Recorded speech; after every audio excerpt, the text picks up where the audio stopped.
So one of the issues, in my opinion, with the Nintendo Switch 2 has been kind of the handling of third-party games on the system. It seems like some games that seem like a perfect fit aren't announced for the platform. Games that are multi-platform releases don't have a Nintendo Switch 2 logo on them. It's all been very confusing and kind of tough to navigate, and trying to make sense of it hasn't exactly been the most ideal thing in the world.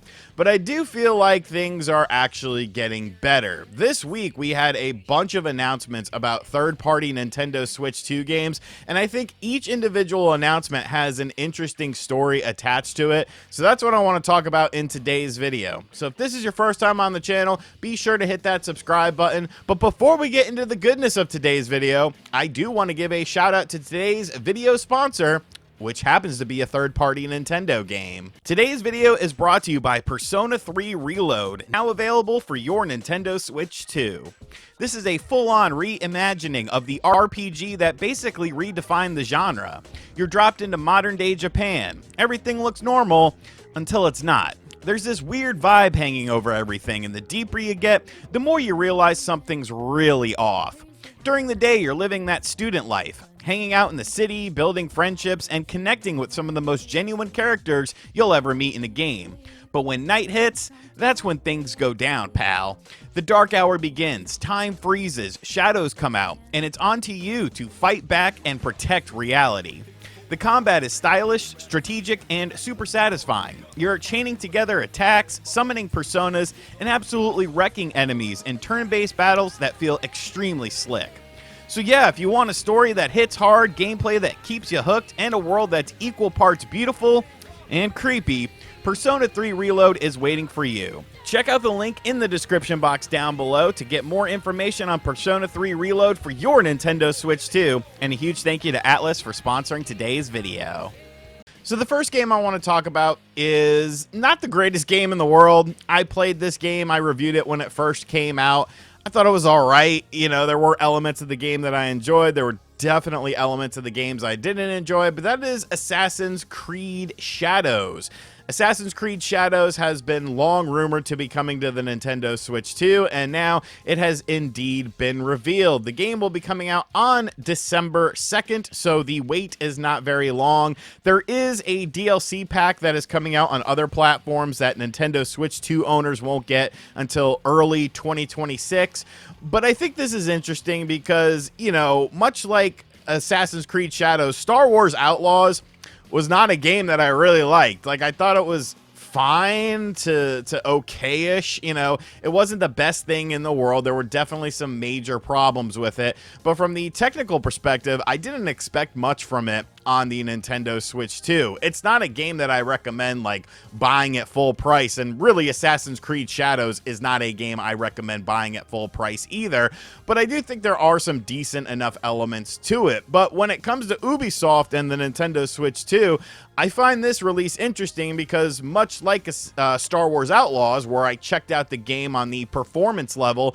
to see how the Switch 2 version stacks up against the Xbox Series X version that I originally played, I'm going to do the same with Assassin's Creed Shadows because, I mean, I can get a review copy from Ubisoft. At least, you know, knock on wood, they'll send me one. They don't seem to hate me all that much. But Ubisoft has been doing very well with their games, well, at least Star Wars Outlaws, in terms of visuals and in terms of performance. And Assassin's Creed Shadows definitely feels a bit larger than Star Wars Outlaws as far as what's happening within the world. So I'm curious to see how this works out. Now, of course, the timing is very strange of how this game was revealed and is coming out very soon, but I necessarily don't mind that. I think a quick turnaround time is actually pretty decent. There's going to be some touchscreen controls in the menu.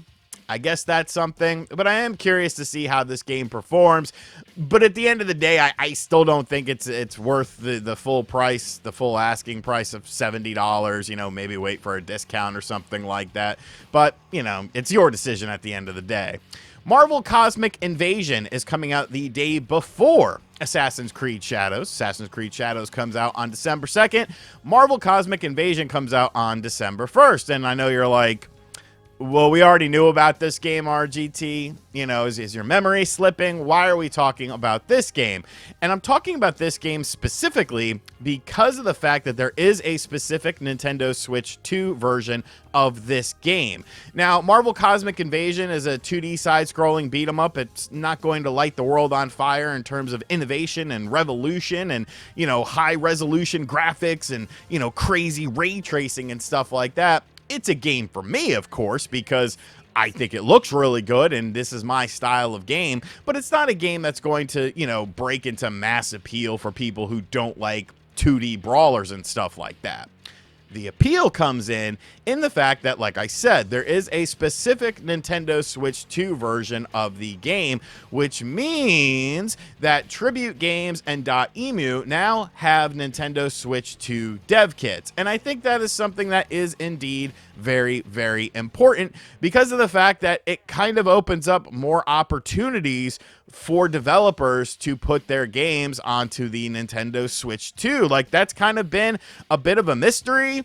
What's going on with dev kits? What's going on with release cycles? But if Tribute Games and .emu both have a dev kit for the Nintendo Switch 2, then that opens up a lot of opportunities. And sticking with these smaller companies that probably should have had dev kits on day one, in my humble opinion, System Shock Remake is also coming to the Nintendo Switch 2. Now, there is a Nintendo Switch 1 version of the game, but there's also a dedicated Switch 2 version. The Switch 2 version is going to take advantage of the system, have mouse and gyro controls. It is coming soon, so sometime in 2025.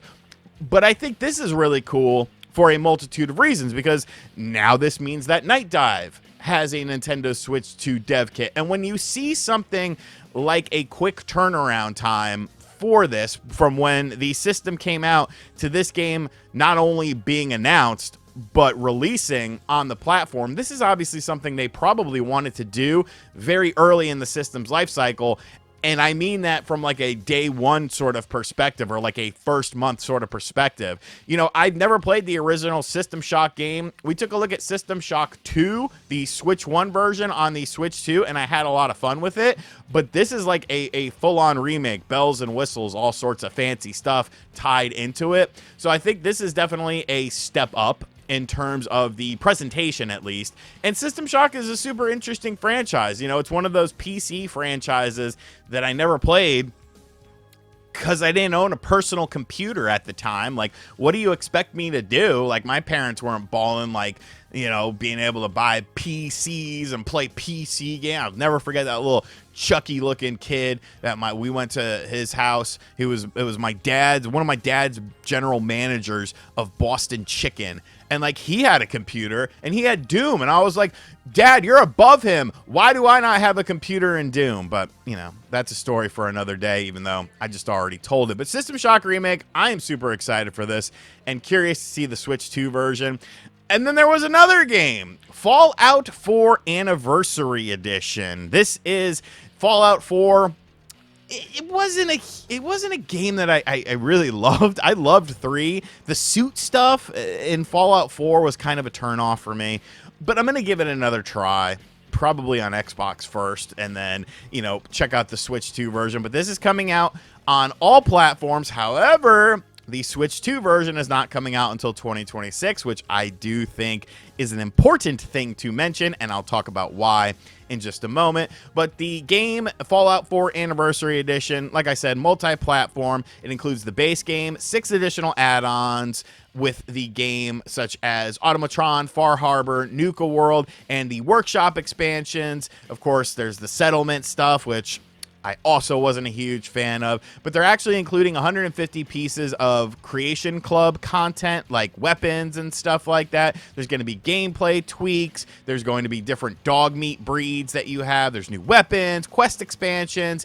So it's a very full-on thing. But this version is not coming out until 2026, whereas the Switch or the other versions for PlayStation and Xbox are coming out in 2025. And I think that's a very telling thing. And what is that telling us?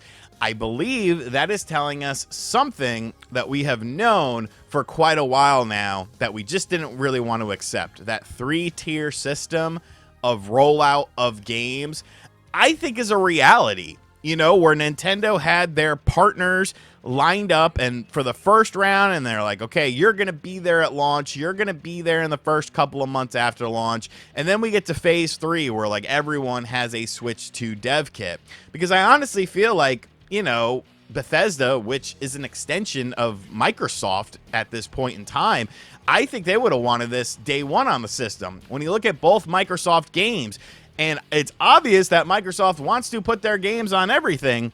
Indiana Jones, Fallout 4. Both of these games are coming to the Switch 2 in 2026. Is it because they didn't have their dev kit long enough? Is it because Nintendo is kind of deciding when, you know, they're going to be able to release their games? I think there is more to it than meets the eye on the surface level, because Microsoft, in my opinion, should have been one of the third-party developers that had a Switch 2 dev kit immediately, because I think they would have wanted to have games available for the system at the launch of the system. So I think things are finally starting to get better, though, and most importantly, we're starting to get closer to phase 3, where, like, you know, it's the Wild West. You know, anyone can announce their games. Everyone has a dev kit, you know, and games are starting to flow like milk and honey, because I believe variety is the spice of life. And I think it's important to get these games out in a timely manner. Now, most of these releases that we talked about are indeed, you know, ports of third-party games that are coming a little bit later, Marvel Cosmic Invasion aside, but it's the point of it getting better. And I think that that's something that's very important. And hopefully going forward, we start to see more and more of that stuff, because, you know, people want these games. People want to play these games, whether they're good games or not. You know, I'm not here to judge anyone's personal taste. I can only talk about my personal taste. Anyways, guys, let me know what you think of this in the comments section down below. Do you think the tide is finally starting to change on some of these third-party games? And what are some third-party games you'd like to see come to the system? And as always, thank you for checking out this video. If you're new to the channel, be sure to hit that subscribe button. Huge thank you to Sega Atlas for sponsoring today's video. Check out the Persona 3 Reload link in the description box down below, now available for your Nintendo Switch 2. And as always, I'll catch you guys on the next video. Later.